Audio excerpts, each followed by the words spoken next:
Hey guys, how's it going? It has been a really nice day today. It kind of started last night. You probably saw I got out and I got some raspberries picked. Not 100% of them because there were wasps everywhere. So I skipped a few sections where I need to go look and see if there's a nest somewhere. I'm thinking there might be because they were pretty thick. But I got enough to make some raspberry jam. I made two different batches, one with our red heritage raspberries and a half batch of fall gold raspberry jam. And here they are, 13 jars of various sizes. I just cobbled together whatever jars I could find that were close at hand. These are still a touch warm, but they are beautiful. Absolutely beautiful. Everything looks like they've set beautifully. The fall gold, I did half sugar. I did a low sugar recipe for these because they are so sweet. Let me put these in the sun. Let's take a look. Yeah, you can see a little bit better what that looks like. I always wondered what this would look like if I did just 100% fall golds. Now I did not remove any of the seeds for this variety because the seeds are soft. They don't really make a difference like the seeds in the red. There's a jar of the red, removed about half of the seeds from those, and it's just beautiful.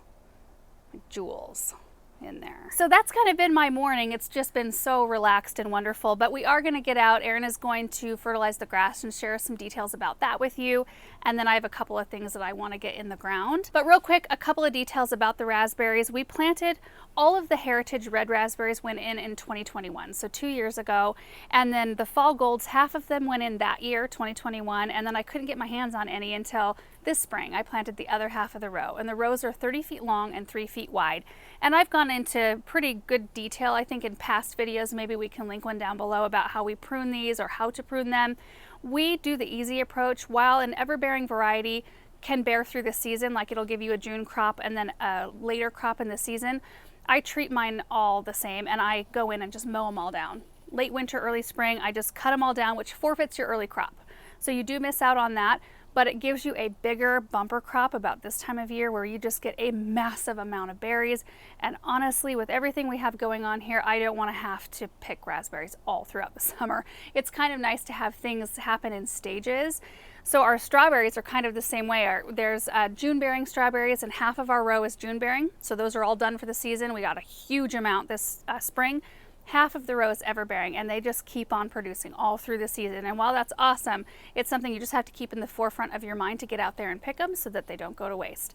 So with the raspberries, I prefer them all to come at one time, and they've been bearing for weeks now. And they will bear through a frost. So it's a pretty good harvest window, I think. Anyway, I just used the pectin, like the powder pectin, and I follow the recipe that's in the little pamphlet that comes in the box. So I did a low sugar one for the fall golds, the full sugar one for the red raspberry. My brother's actually here somewhere. He's out looking at the pond with Erin, I think. And I'm gonna send him home with a couple of jars because he loves raspberry jam. But it just feels good to get some of that stuff canned. I'm doing a little bit better of a job getting stuff preserved that we can use this winter, but I'm only canning stuff that I know we will eat. Anyway, for the rest of our day, let's run out and get some plants and put them in the ground, and then Erin's gonna show us the fertilizing. All right guys, so I've got two different varieties of things we're gonna be putting in the ground today, both of which are brand new varieties for this year. One is an arborvitae called Sting, and the other one is a Durvella or Diarvella. I don't know if I'm saying that right, but it's called Kodiak Fresh. Real quick though, before I get into their details, I did want to mention what I fertilize our raspberries with because I feel like it bears repeating because they are doing so well out there. First off, they do get full sun. They do get consistent drip irrigation. And then I came in when I pruned them this spring, I think I gave them both hollytone and berrytone. I think I may have run out of the berrytone and I used hollytone. You could use garden tone, plant tone, any of the tones really, and do a first of the season application of fertilizer, and they will thank you for it. That's all they've received this year, other than at the same time I gave the fertilizer, I did put some soil acidifier around them because they do prefer a slightly acidic soil.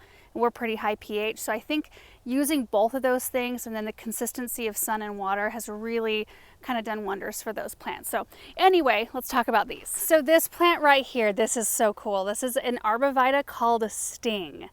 Now it's a brand new one, like I said, this year. The cool thing about this one is that it grows 15 to 20 feet tall and stays only 12 to 18 inches wide. Like an absolute pencil growing up out of your flower bed. I can't wait to see how these do. I do have 3 of them because I feel like with the type of space we have out here, you know, our flower beds are pretty far reaching. What is that?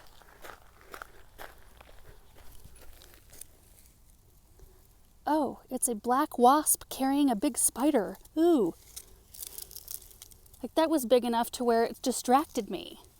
My word. Oh my gosh. So with the flower beds being a little bit bigger and kind of spreading out, I felt like putting 3 of them semi-close together in a group might bring a little bit more impact and weight. However, the fact that they grow so tall, I think will bring impact no matter what. And I feel like this is a real a solution for smaller spaces where you need evergreen impact. You want some vertical height, but you don't have the space to let something get super wide. They're also a zone 3 through 8, so really, really tough. In fact, I'm over here, you can see kind of on, well, the furthest south point of our property, right in here, you can see we kind of have this strip left over. We have some things that are gonna get wide, like that serviceberry will get rather wide. I've got a lilac right here that'll fill in. But I kind of want to tuck some stuff in here that stays really narrow. But the thing is, our neighbors have this glorious bank of trees that I love, and I'm so thankful for them. But when the sun is lower in the sky in the wintertime, it creates a huge shadow over this part of our flower bed. This stays the coldest spot, the wettest spot, the spot that has ice the longest. It's just our coldest spot on our property. So having something that can handle that will be great. The other plant we have here, the Kodiak Fresh. Now I've planted the Kodiak Orange Javellas. It's up by our Versailles garden and they've done great. This one stays a little bit smaller, 2 to 3 feet tall and wide. It kind of brings that bright green, almost like a chartreuse sort of vibe. But you guys, when the new growth comes out, it's orange. And then the whole thing will turn to like this bright glow of orange in the fall. And usually they have yellow flowers, like clusters of yellow flowers throughout the whole shrub all season long. Like they're almost never without flowers. And this is also a problem solver plant because they can take any light that you want to give them. They can take full shade, they can take full sun. They will color up better and bloom better if they have more sun, but they can take full shade and they will thrive. And they can take dry shade as well. So they're kind of like the dogwood in that way, in that the dogwoods will also color up better and all of that if they're given full sun, but they can take quite a bit of shade as well. These are also a zone 3 through 8 plant. They are deer resistant and they can take really crummy soil. Like you can pretty much throw anything at this one and it's going to handle it, so long as it can grow in your zone. So I want to try these stings out first and see what we think. Because they're kind of small, on the small side right now, we probably won't be able to see them very well until they get a little bit taller when you're inside the flower bed. I'm thinking of like having 3 of them right in here, because this will grow and fill in this section, that will grow in and fill that. So if we've got something tall and thin right in here, like a group, that might be perfect. But they would also look really, well, I thought about putting them here too, but see, that's an Apollo maple and it grows 10 feet wide and it stays very narrow, and I don't really want too much of the same shape like right next to each other. Okay, I'm gonna get this figured out. We're gonna get these planted and then I'll show you where they end up.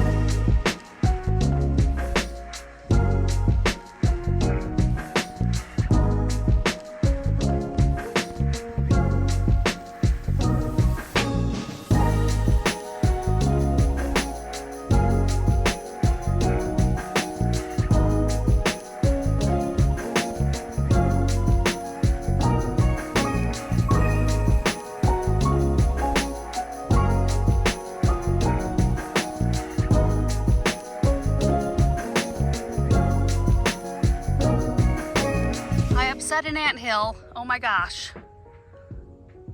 They were crawling on my arms before I realized it. All right, we got to get this one done fast.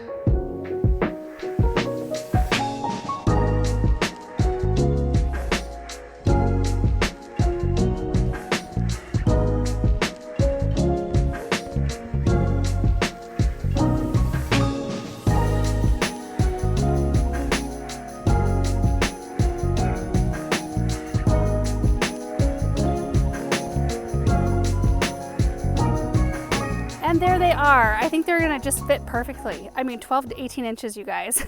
There's still gonna be air between these. That's just wild to me that they will get that tall, yet stay so skinny. And I'm gonna pop over here. I could see them when they were still in their containers from the front. Oh, sort of. You can kind of see them popped back in there. I needed them to be far enough away from the serviceberry that they won't, be in the way of the canopy of that one, and still far enough away from the lilac to be all right. And I think that the placement's going to be just perfect right there, kind of right behind this little drift of hollyhocks. So imagine those, like, well, that tall. Yeah, amazing. Minus the anthill. I could have gone without having my knees right straight in an anthill.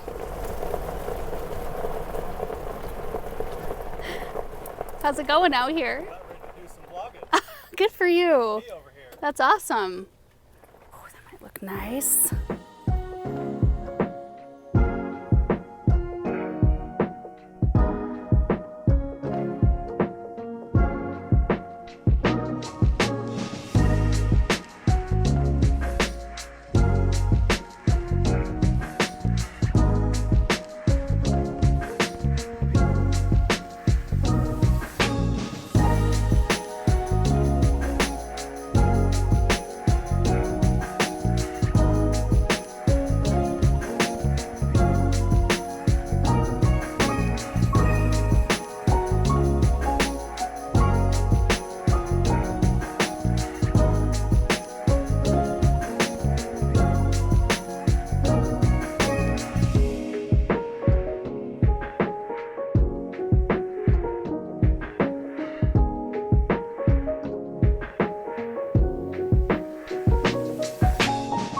So the Kodiak Fresh all ended up over on this side, but they are all separate. I set them out initially all around the base of these birch trees because it will end up being a shaded area, but it was just too much of the same texture. I felt like having that bright yellow in just like an individual pop here and there might be nice. So first one right there, I love it. I think it's going to be perfect there because we've got all the colors. We've got blue, we've got yellow, we've got red, and we've got green. And those are the 4 colors that we always look for in each spot.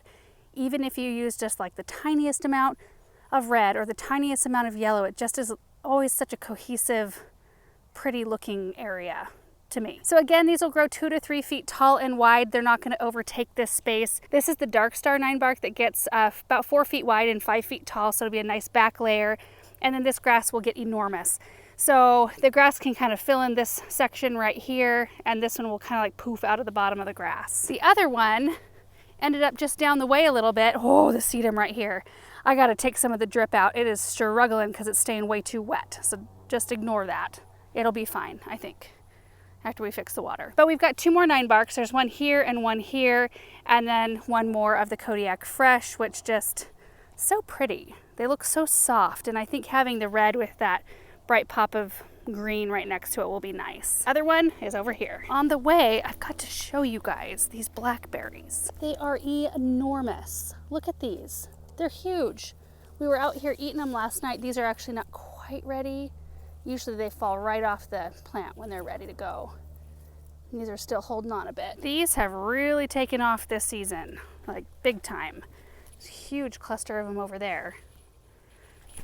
I need to tame these up a little bit, my goodness. But the other one is just in this little pocket back here because there wasn't anything that was super bright. You know, we've got green and lighter green. The daylilies kind of have that light green, but nothing with that kind of vibrancy. So I think that's going to be nice. We've got a couple of honeyberries in here, some firefly peach sky yarrow. There's some baptisia, the random Russian sage. And then these are the King of Ages daylilies, which are kind of a peachy color. Well, you can see that. And then they have a dark maroon throat. Look at how that shines right there. So nice.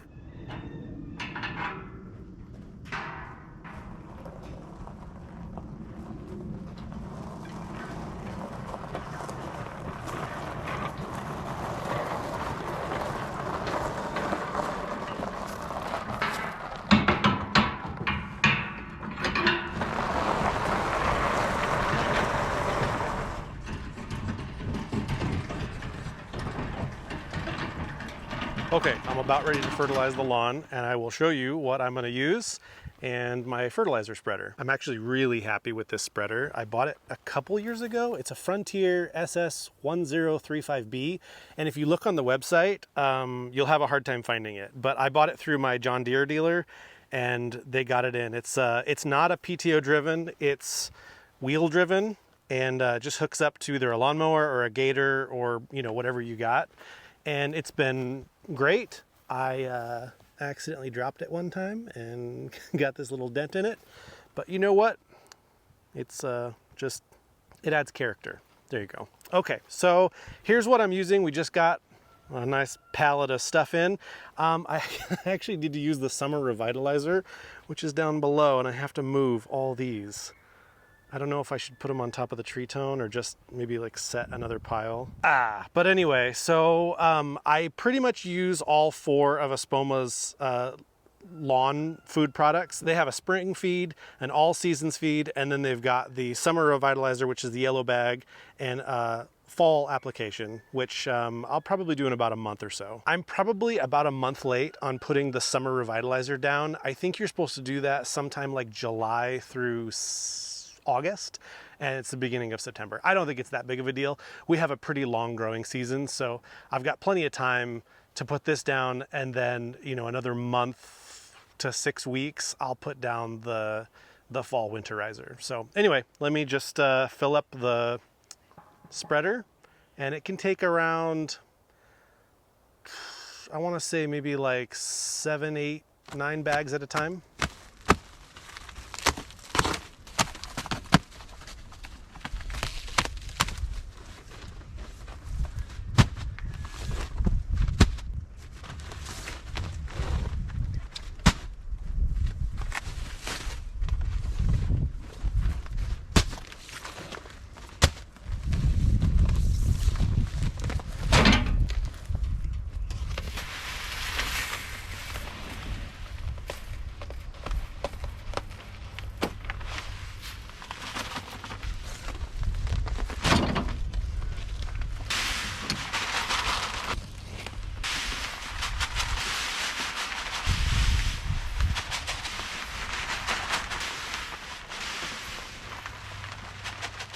That was 8 bags, so now let's go spread it. I wish I could tell you what setting I put it on, but I honestly just eyeball it every single time. Let me show you what I do. You know it's good fertilizer because the flies are going nuts over it. Organic. Okay, so this little lever you pull out to release the material. So I kind of have to hit it pretty hard, and I let it go all the way, and then I push it back in just a little bit so it's not like 100% wide open. Like that. That's how scientific I am.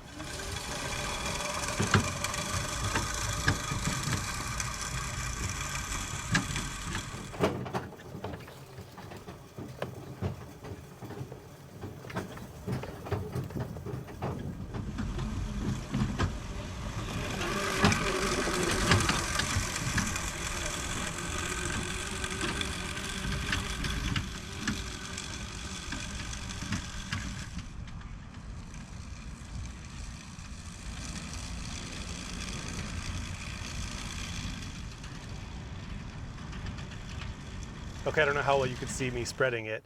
I looked on the website, and 1 bag covers 5,000 square feet. I know that I've got about an acre of grass out here, so that was pretty close. I didn't quite get the whole thing done. I need about 1 more bag, which would be about right. So, because an acre is what, like 4,300 square feet?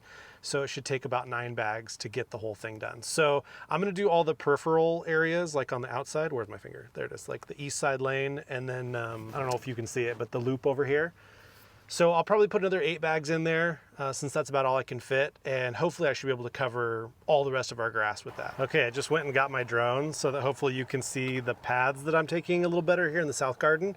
I'm gonna put it up in the air. I think I found the most efficient path for these grass pathways out here, and you guys will have to watch and tell me if you think that I can be any more efficient without stopping or going over the same areas too many times. There's 2 spots where I'm going to go over the same spot, but I just figure, you know what, it's just it is what it is. But I think this is the most efficient path, so tell me what you think.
it all done fertilizing. I did the south garden, and like I said, I think I've got my loop about as efficient as I can make it without going over the same spot too many times. And then I did the east side, we call it the east side strip, or at least I do, the grass strip right along here. And then I used what was left just to do this section kind of for a second time. And so it was about 15 bags, I think. I don't think I put a total of 8 bags in the second run. So 15 bags total. I'm really happy with how the grass is looking this year. You know, it looks a little stressed in the summertime. It gets a little bit yellow. But overall, it's looking really good, and I'm really happy with it. And you guys, that is it for today's video. Kind of a menagerie again. You know, the raspberry jam, got that done. Check that off the list. Got a couple things in the ground, and then Aaron shared some details on his lawn fertilizing, which thank you to Aaron for doing that. It's not really in his comfort zone to film himself, but I think he's getting more comfortable with it. And I know that you guys seem to enjoy when he comes on, and I love it. It's really nice because he shares a different perspective and also different knowledge because he's tackling different things than I am out here. So it's definitely a collaborative effort between many of us out here to get it done. So anyway, thank you guys so much for watching this video. I hope you enjoyed it, and we will see you in the next one. Bye.